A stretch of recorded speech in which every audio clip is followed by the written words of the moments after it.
বড়দের পর মোহনবাগানের ছোটরাও হারালো মুম্বাই সিটি এফসিকে। ইন্ডিয়ান সুপার লিগের পর Reliance foundation development লিগেও Mumbai city এফসিকে হারালো মোহনবাগান সুপার জায়ান্ট। মুম্বাইয়ের বিরুদ্ধে 2-1 গোলে জিতেছে সবুজ মেরুন ব্রিগেড।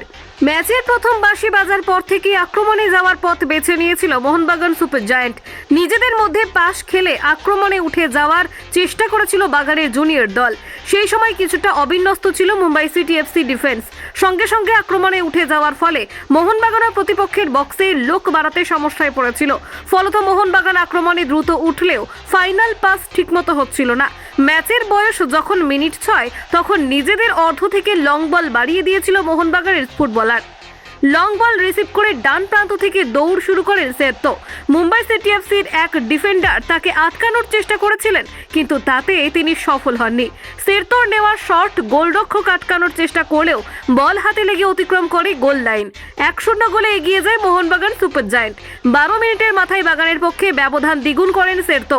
মুম্বাই সিটি এফসির ভঙ্গুর ডিফেন্সের ফাঁক গোলে এবারেও সেই ডান দিক দিয়ে গোল করেন তিনি। বিরতির বাঁশি বাজার ঠিক আগেই Mumbai city FC set piece থেকে একটি গোল শোধ করেছিল। বিরতির পর কোনো দলই আর গোল করতে পারেনি। মোহনবাগান সুপার জায়ান্টের পক্ষে 2-1 গোলে শেষ হয় ম্যাচ। কলকাতা 24/7.in।